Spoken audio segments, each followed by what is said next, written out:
अगर by chance कभी किसी से गलती से वापस उसको उसको वापस शिफ्ट कर दे तो ये वापस प्रॉब्लम्स आ जाएंगी।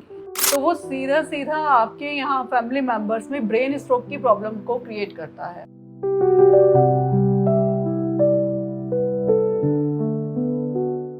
हम तो फिर बात करते हैं वास्तु के बारे में बात कर रहे थे, तो अगर आप थोड़ा एक्सप्लेन कर पाओ एक्चुअली में वास्तु शास्त्र होता क्या है? वास्तु शास्त्र वो शास्त्र है जिसमें कि आपको बताया गया है कि आपके साथ रहने वाली वो सारी चीज़ें आपके ऊपर अपना क्या इम्पैक्ट डालती हैं। वो आपका घर होता है, घर में दिशाएं होती हैं, हर दिशा में कुछ ना कुछ आपने कलर पेंट किया होता है, हर एक जोन में कुछ ना कुछ सामान आपने रखा होता है। एक एक्टिविटी आप कर रहे होते हैं, जैसे कि बाई चांस आपकी किचन साउथ ईस्ट में है तो आप वहाँ पर अपने घर के साउथ ईस्ट में खाना बनाने की एक एक्टिविटी को अंजाम दे रहे हैं। ऐसे ही अगर आपका साउथ वेस्ट में बेडरूम है तो वहाँ पर आप सोते हैं। तो इस तरह से कोई ना कोई एक्टिविटी हर कोने में आप घर के कर रहे हैं। और उसके बाद आता है कि ऑब्जेक्ट्स कि घर में क्या यूटिलिटी और ऑब्जेक्ट्स रखे हैं जो कि अपना एक खास इम्पैक्ट आपके ऊपर डाल रहे हैं। यूटिलिटी से हो गया, जैसे कि वॉशिंग मशीन हो गई आपकी, वो कपड़े धोने का काम कर रही है, एक यूटिलिटी है। तो वो कहाँ पर रखी है और वहाँ पर रहकर वो आपके ऊपर क्या इम्पैक्ट डाल रही है। फिर ऑब्जेक्ट्स जैसे कि आपके कॉपीज हो जाते हैं, आपकी पेंटिंग्स हो जाती हैं घर में, जिनसे आप कभी कोई काम नहीं लेते पर लेकिन फिर भी उनका एक खास इम्पैक्ट आपके लाइफ पर रहता है। तो वास्तु यही है कि इन सारी चीज़ों का आपके ऊपर क्या इम्पैक्ट आ रहा है और अगर वो इम्पैक्ट नेगेटिव है तो उसको पॉजिटिव में कैसे चेंज करें। ये सारी चीजें होती ही हैं और जैसे आपने बताया कि वास्तु की वजह से आपका काम वगैरह बनता है, तो कुछ दोष भी होते हैं। ऐसे कुछ 3-4 ऐसे कोई दोस्त हैं जो बहुत खतरनाक हो वास्तु में जिनका ध्यान दिया जाए? घर में अगर नॉर्थ ईस्ट में टॉयलेट सीट है तो वो आपके घर के मेंबर्स में कैंसर देगी ही देगी। अच्छा। आप उससे बच नहीं सकते। 10 साल 15 साल बाद आपको वो सिम्टम्स मैच होने लगेंगे। ऐसे ही अगर आपके घर के नॉर्थ ईस्ट में चूल्हा आ गया है, आपका गैस बर्नर आ गया है, तो वो ऑटो इम्यून डिसऑर्डर की प्रॉब्लम देता है। अच्छा। ये एक ऐसी डिजीज होती है जिनके की अभी ट्रीटमेंट नहीं आए हैं और डॉक्टर्स जो हैं वो स्टेरॉइड्स पर डिपेंड होते हैं। तो स्टेरॉइड्स कई बार आपको सूट करते हैं और कई बार बिल्कुल भी आप 8 दिन भी नहीं खा पाते हैं।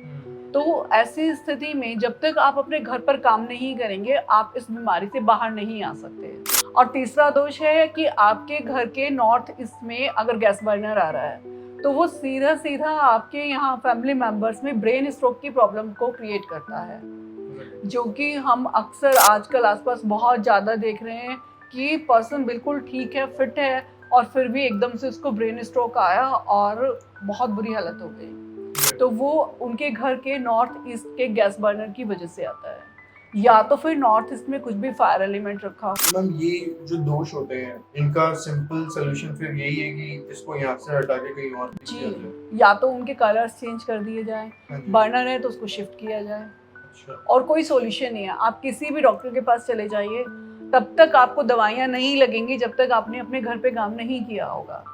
इसको करने से ऐसे कोई एग्जांपल आपके पास हो जिसमें ये दोष था और आपने वो चेंज बताया, चेंज करने के बाद मतलब उनको ये? मेरी एक क्लाइंट को ये प्रॉब्लम थी ऑटो इम्यून डिसऑर्डर की। हाँ जी। तो पर वो उसको उतना सीरियस ले नहीं रहे थे कि ये मतलब वास्तु से आ सकती है या वास्तु से ठीक हो सकती है। प्रॉब्लम तो सीरियस थी। डॉक्टर के पास गए, उन्होंने हर तरह की ट्रीटमेंट किए, जैसे होम्योपैथी, उससे भी फ़र्क नहीं पड़ा, एलोपैथी, स्टेरॉइड्स उनको सूट नहीं किए।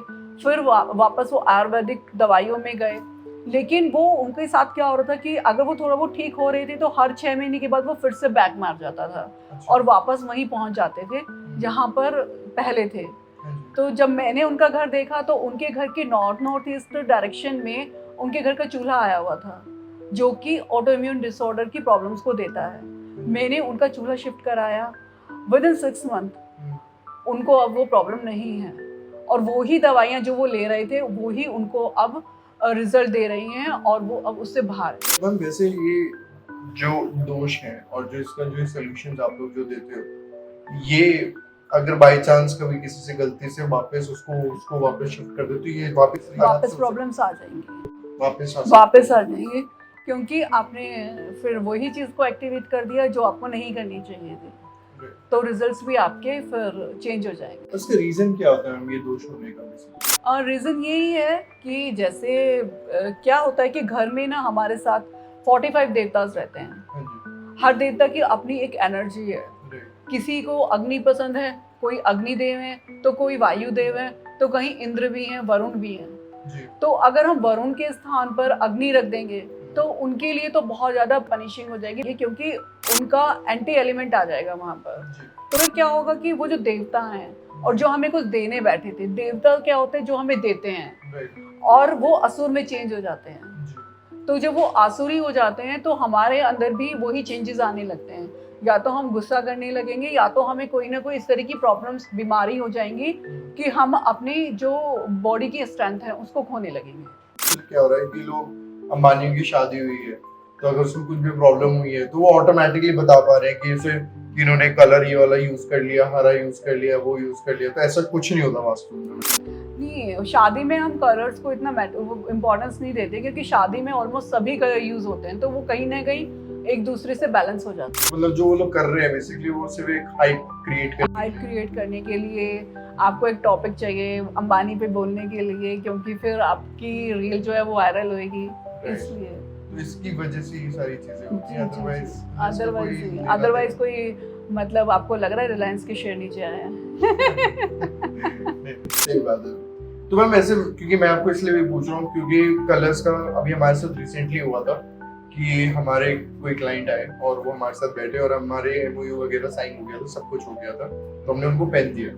तो उन्होंने खासकर बोल दिया कि मैं रेड और ग्रीन पेन यूज करता ही नहीं, और मेरे पूरे ऑफिस में आपको रेड और ग्रीन पेन कहीं नहीं मिलेगा।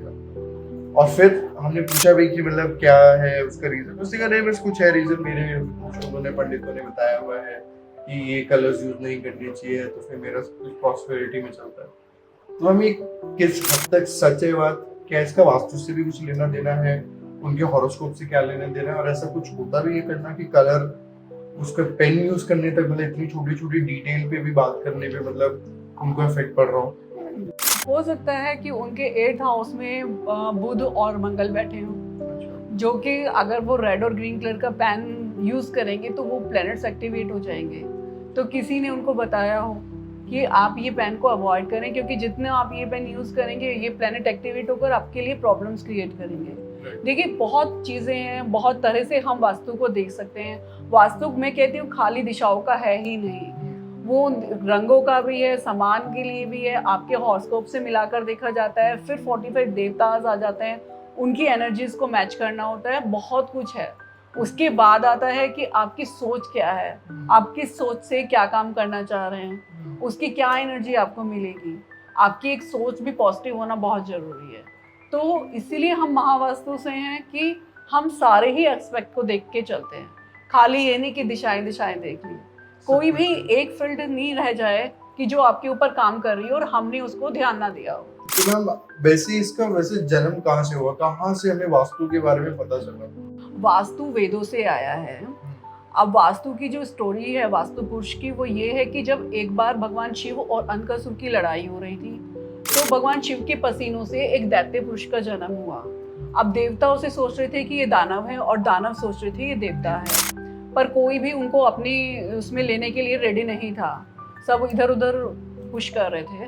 तो उनको भूख बहुत ज़्यादा लगी थी, तो उन्होंने अंधकासुर क्योंकि मर चुका था तो उसका खून पी लिया।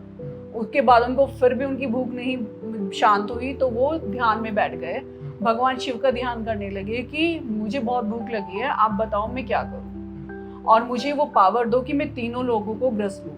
अब उन्होंने इतनी ज़्यादा तपस्या की, भगवान शिव जो है प्रसन्न हो गए और उन्होंने उनको वो वरदान दे दिया। अब देवताओं को लगा कि अगर ये तीनों के तीनों लोग यही ग्रस लेगा, यही खा लेगा, तो हम लोगों के लिए क्या बचेगा। तो जैसे ही वो मूंधे हुए जमीन पर कुछ खाने के लिए, तो पूरे 45 देवता उनकी पीठ पर सवार हो गए और उनको कंट्रोल कर लिया। तो वो बोले कि अब आप ही बताओ मैं क्या करूं अपनी जीविका के लिए, आप मुझे खाने भी नहीं दे रहे हो, तो आप बताओ मुझे क्या करना है। कि क्योंकि हमने तुम्हारे ऊपर वास किया है, इसलिए तुम अब से वास्तु पुरुष कहलाओगे, और जो भी भवन बनाते समय तुम्हारा ध्यान नहीं करेगा तुम उसको ग्रसित कर लेना। अच्छा। और जो भवन बनाने के बाद भी तुम्हारा पूजा पाठ नहीं करेगा तुम उसको भी ग्रसित कर लेना। तो इस तरह से वास्तु पुरुष का जन्म हुआ, और अब आप समझ सकते हैं कि वास्तु कितना पुराना है जी। और कहाँ से आया है। मतलब तभी फिर आपका वो जो आपने ये 45 जोन्स बताए, ये सारी चीजें उसी से रिलेटेड है। 16 जोन्स और 45 देवतास, राइट, ये सब उसी से ही रिलेटेड है। वो ही 45 देवता उनकी पीठ पर बैठे हैं, उसमें देवता भी हैं, उसमें असुर भी हैं, पर वहाँ पर वो सब देने के लिए बैठे हैं। पर जैसे ही कोई एंटी एलिमेंट उस जोन में रखा जाएगा, जो तो देवता है वो असुर में चेंज हो जाएंगे और वो अपना आसुरी भाव देने लगेंगे। उन्होंने कहा है कि आप उनको ग्रसित कर लो जो आपका ध्यान नहीं दे रहे हैं। अब मैंने देखा कि एक किसी के घर में एक देवता का स्थान ही नहीं था, और वो देवता थे आपके लेट इट गो वाले, कि मतलब जो आपको एक इमोशन अटक जाता है ना कि इसने मुझे ये कह दिया, तो वो इमोशन नहीं अटकने देते। वो कहते हो गया तो हो गया, कोई बात नहीं, कह दिया तो कोई बात नहीं। पर जब वो देवता घर में ना हो तो वो अटक जाते हैं। तो उनके यहाँ वो वाले देवता नहीं थे, वहाँ पर जाल पड़ा हुआ था। तो उनके यहाँ इसी बात पे लड़ाई होती थी कि इसने मुझे ये कह दिया, इसने मुझे ये कह दिया, क्योंकि कोई भी लेट इट गो नहीं कर रहा था।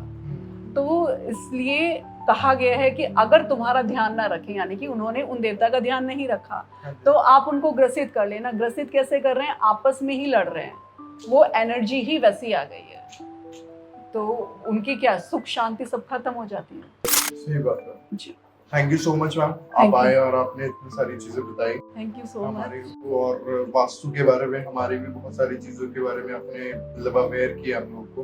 अभी तक हम लोग भी कॉमन लोग मतलब बेसिकली इतना सोचते नहीं है वास्तु के बारे में, क्योंकि अगेन ऐसा सच कभी उसको रिलेट ही नहीं कर पाए, या फिर उस चीज में जैसा आपने बताया कि जरूरी नहीं है कि प्रॉब्लम होगी तभी आप वास्तु से रिलेट कर पाओ। बेसिकली कभी कभी नहीं भी हो तब भी आप वास्तु के साथ रिलेट कर सकते हो। तो आज वो सारी चीजों को जानने को मिला, तो thank you so much. Thank you so much मुझे यहाँ बुलाने के लिए और इस पर चर्चा करने के लिए, ताकि काफी लोग अवेयर हो सकें बिल्कुल इस नॉलेज के लिए। बिल्कुल, थैंक यू।